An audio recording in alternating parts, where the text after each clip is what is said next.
오늘 먼저 윤석열 전 대통령에 대한 사형 구형 소식부터 좀 짚어보도록 하겠습니다. 내란 특검이 어제 윤 전 대통령에 대해서 사형을 선고해달라면서 재판부에 요청을 했습니다. 과거 전두환 씨의 사례와 비교하면서 사형을 구형했는데요.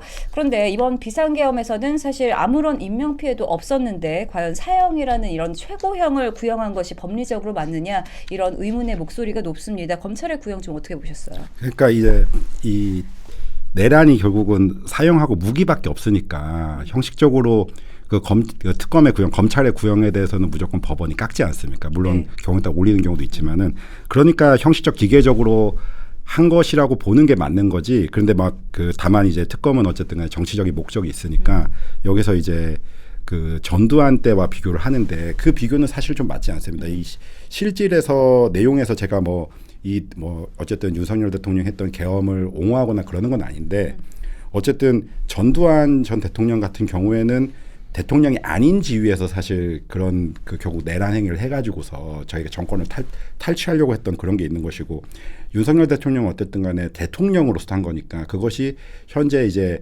탄핵을 구성하는 좀 위법하고 좀 불법한 사유가 될 수 있다고 하더라도 그게 바로 내란으로 이어질 수 있냐에 대해서는 좀 검토가 많이 필요한 것이고, 그러니까 결국은 전두환 전 대통령의 경우와 비교하면서까지 사형 구형이 마땅하다라고 얘기하는 거는 다소 좀 적절하지는 않은 표현이라고 저는 생각합니다. 네, 대변인님께서 어떻게 보셨나요?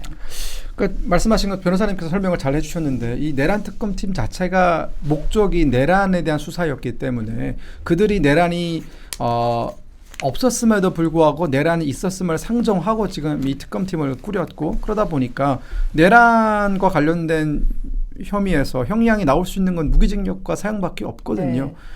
그러면 무기징역을 줄 수도 있는 것 아니냐라고 할 텐데, 특검은 또 특히나 이 조은석 특검 같은 경우에는 이 특검 수사를 하는 과정 내내 여러 가지 잡음에 시달리지 않았습니까? 특히나 가장 큰 논란을 빚었던 게 결국 정치적인 편향성 문제인 것이고, 또한 이 조은석 특검뿐만 아니라 다른 그 두 개의 특검, 우리가 3대 특검을 이번에 경험을 했는데, 이 3대 특검 모두 민중기 특검도 여러 가지 문제를 낳았었고, 또 민중기 그 자신도 여러 가지 문제가 있었고, 즉 국민들 시각에서 봤을 때 특검이 공정한 잣대와 기준을 가지고 윤석열 대통령 그리고 그 주변 인물들에 대한 수사를 했다라고 보는 것 같지는 않습니다.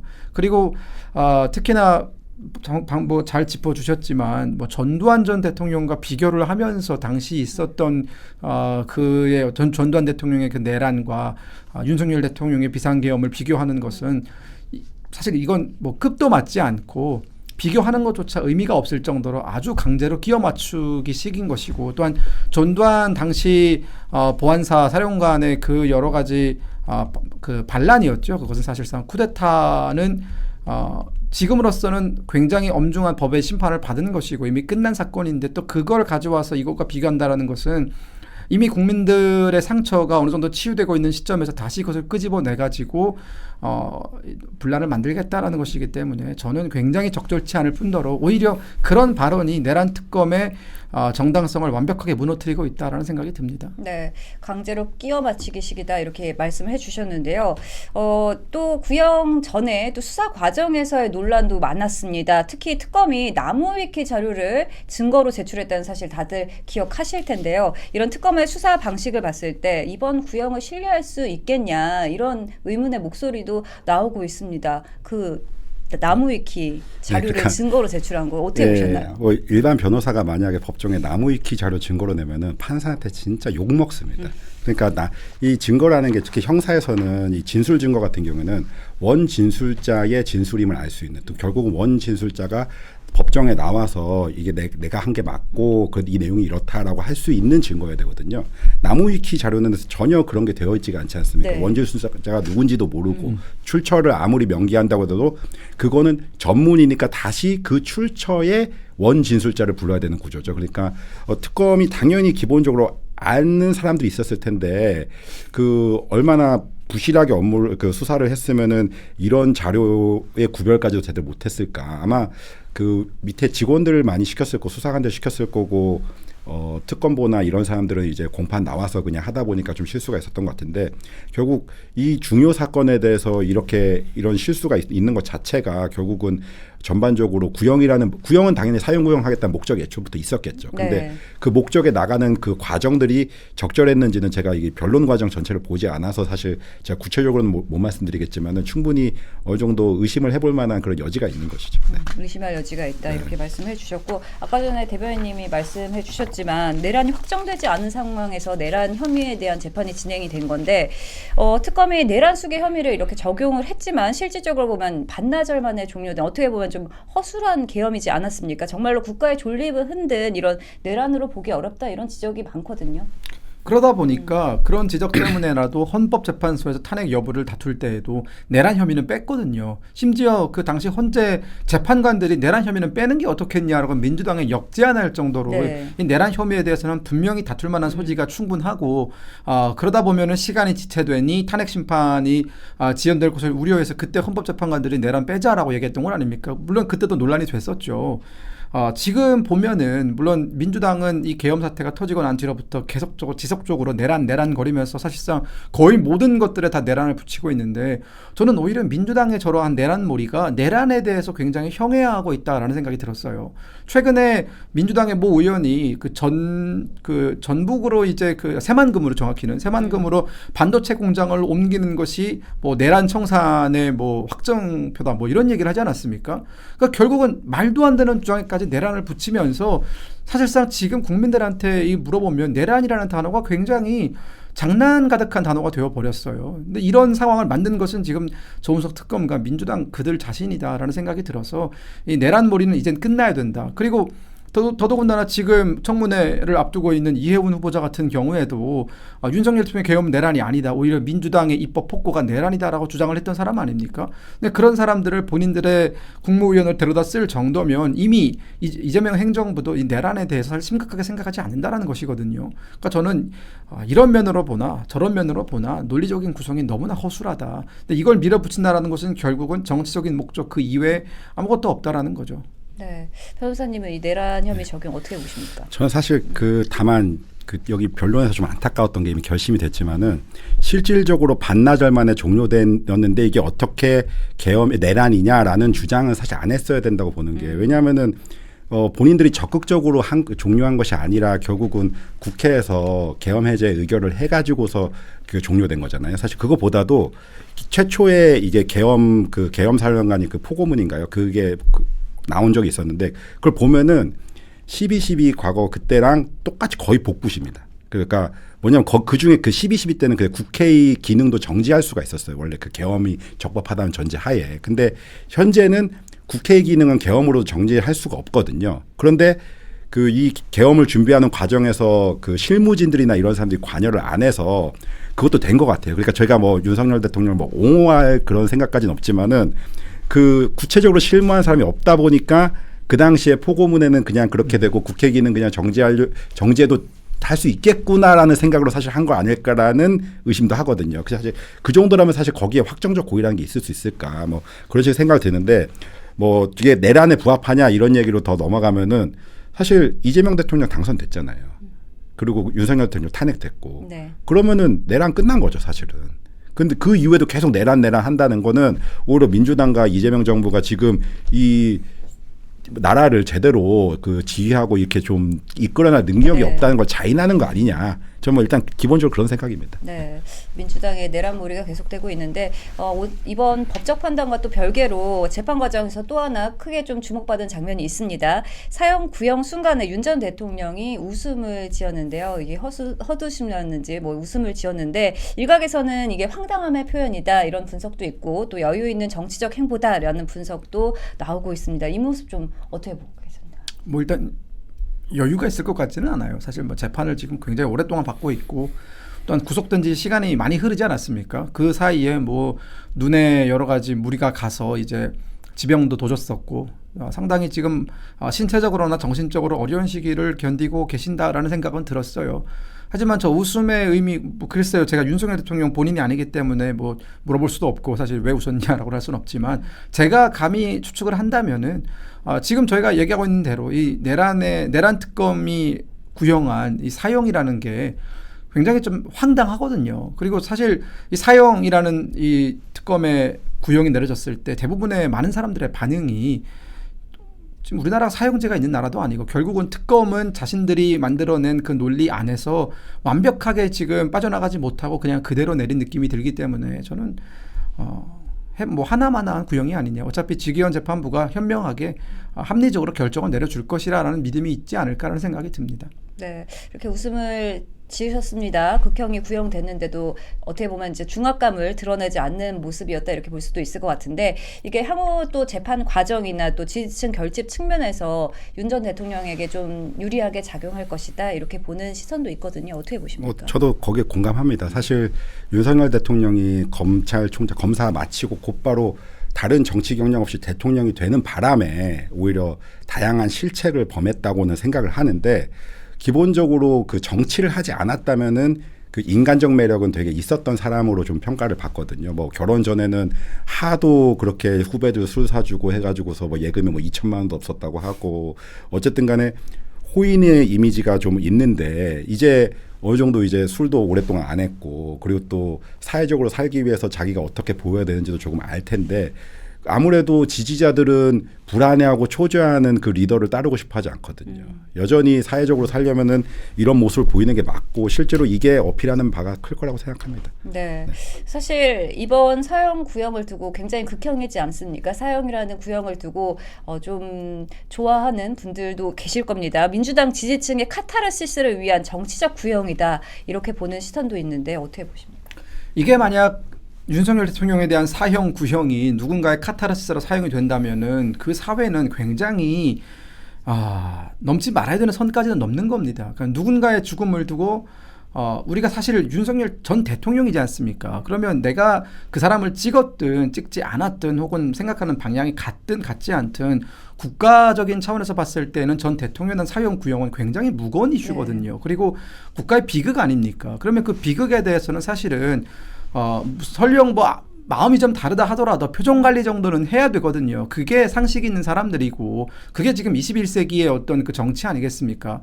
근데 그와 반면에 전 대통령에 대한 사형 구형을 두고 마치 물 만난 고기처럼 기뻐서 뭐 어쩔 줄 몰라 하는 모습을 보인다면은 그건 정말 정치의 막장을 보여주는 것이기 때문에 저는 우리가 좀 선진적인 정치를 했으면 좋겠다. 아무리 생각이 다르고 우리가 아무리 서로 으르렁거려도 정말 넘지 말아야 되는 선은 넘지 않았으면 좋겠다. 그게 대한민국 정치를 위해서도 우리 국민을 위해서도 또 사회 통합을 위해서도 맞는 방향이라는 생각이 듭니다. 네, 또 좀 짚어봐야 될 게 앞으로 재판이 좀 줄줄이 남아 있습니다. 윤 전 대통령을 비롯한 피고인들의 변호인단이 재판부 기피 신청이나 또 위헌 법률 심판 제청, 대규모 증거 조사 등 이렇게 강경한 법적 대응에 나설 것이다 이런 관측이 나오고 있는데요. 앞으로 좀 어떻게 진행될 것이라고 보십니까? 아무래도 뭐 중요 인물이니까 최소한 그 증거 조사는 좀 더 치열하게 하겠죠. 뭐 기본적으로 구속 기간이 신급당 6개월이지 않습니까? 4+2 그리고 또 거기서 이제 뭐 추가건에서 계속 구속 기간이 늘어나겠지만은 기본적으로 법원의 그 나쁜 관행 중에 하나가 구속 기간 내에 어떻게든 재판을 끝내겠다라는 게 되게 큽니다. 그래서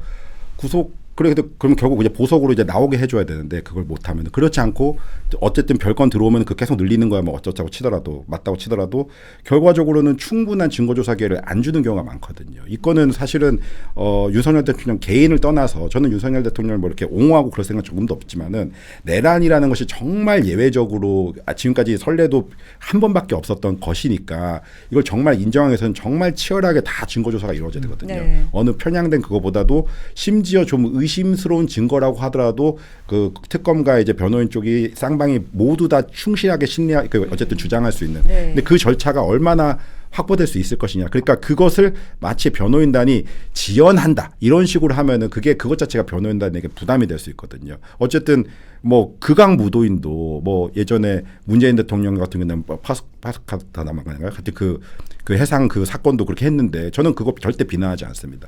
누구나 변호의 그 권리가 있어요. 변호받을 권리가 있으니까 그 차원에서는 변호인단이 충분한 정도의 증거를 어쨌든 신청하고 그에 따라서 신문도 할 수 있고 뭐 다양하게 할 수 있는 기회가 주어져야 된다. 그리고 그것을 지연이라고 부르면 안 된다. 이렇게 생각하고 있습니다. 네, 사실 똑같이 적용을 받아야 되는데 윤 전 대통령에 대해서는 2심부터는 또 전담재판부가 들어가지 않습니까? 좀 굉장히 불공정하다 이런 생각이 들거든요. 어떻게 보십니까? 제가 그거를 모르고 위헌법률 심판 제청이 왜 있나 했는데 그 내란 전담 재판부 저는 위헌이라고 강하게 보고 있습니다. 처분적 법률이고 특정 개인에 대한 사실 법률이 되는 거라고 생각해서 그 헌법재판소가 사실 이거는 뭐 저희 개인의 의견입니다만은 예전부터 계속 그 대법원이 언제나 헌법재판소보다 위에 있는 기관, 대법관이 안 된 사람들이 헌법재판소 재판관이 되는 그런 개념이 있었는데 헌법재판이 갈수록 이제 박근혜 대통령 때부터 어쨌든 그 전에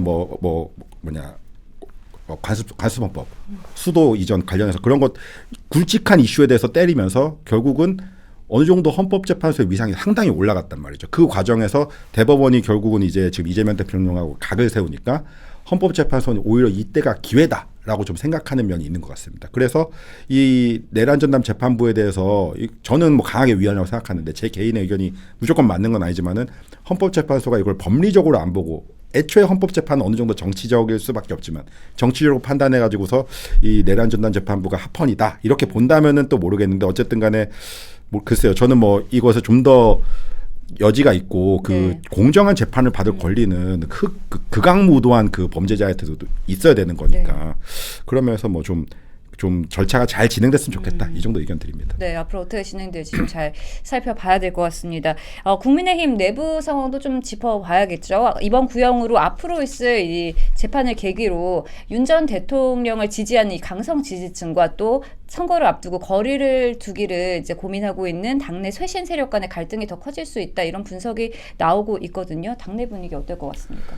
제가 확실하게 말씀드릴 수 있는 건 윤석열 대통령이 뭐 계엄이 옳았다라고 주장하시는 분들 혹은 탄핵은 잘못됐다. 저도 뭐 탄핵은 잘못됐다고 생각하는 사람 중에 1인인데 그런 사람들 뭐 여러 스펙트럼이 있습니다. 지금 지지층 안에.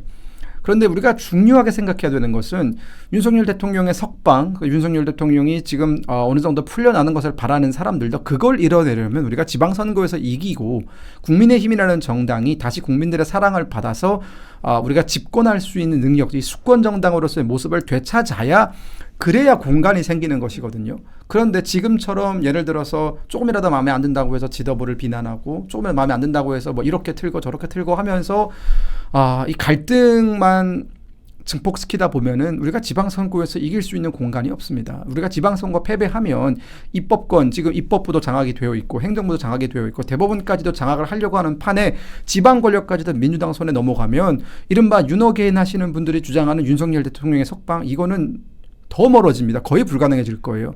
그럼 저는 그렇기 때문에 우리 모두가 원하는 것은 결국은 선거에서 이겨야만 다 이룰 수 있는 겁니다. 선거에서 이겨놓고 그 다음에 누군가의 잘잘못을 논하고 누군가의 어떤 그 가르마를 그때 판다 하더라도 지금은 이기는 거에 집중하고 이기기 위해서 뭐든지 다 하고 있는 장동혁 지도부를 좀 믿고 기다려줬으면 좋겠다라는 그런 말씀을 좀 드리겠습니다. 네, 사실 민주당은 이 이슈를 계속해서 선거 국면까지 계속 끌고 갈 것이다 이런 관측이 많은데요. 앞으로 어떻게 좀 관측하십니까? 제가 네. 정치인 아니니까 정치적 시각으로 말씀드리긴 뭐하지만은 기본적으로 당연하게 지방선거까지 이 구도를 끌어갈 거고 이미 뭐 김병기 의원이나 뭐 원내대표나 강선우 의원 건이나 여러 가지로 악재가 있으니까 당연히 그렇게 하려고 하겠죠. 그런데 제가 생각하는 거는 민주당이 지금까지 뭐 요번 대선도 이겼고 심지어 선거를 거의 다 이기지 않았습니까? 그거는 자기네 주장을 얘기하되 어느 정도 합리적인 대안까지도 제시를 했기 때문이라고 봅니다. 뭔 얘기냐면은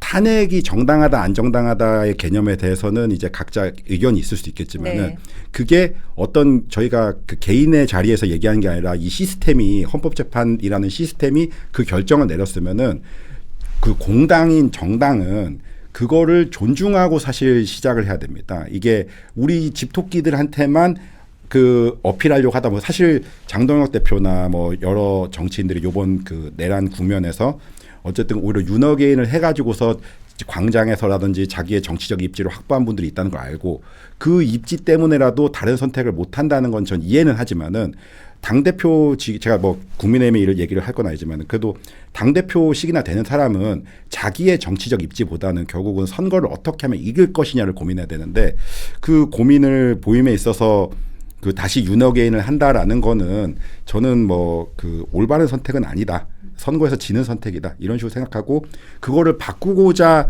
비판하는 사람들을 마치 잡음을 낸다. 이렇게 얘기하면 안 됩니다. 사실 그렇게 하면은 어디까지나 이 민주주의가 운영되고 이게 결국은 더 나아가는 건 정반 합이 있기 때문이고 언제든 비판적인 의견이 호용될 수 있고 다수와 소수가 바뀔 가능성이 있기 때문인데 그러지 말고 단합하자라고 하는 건 사실 그거는 선거를 이기기 위한 그 목적에는 맞지 않다는 게 제 개인의 의견입니다.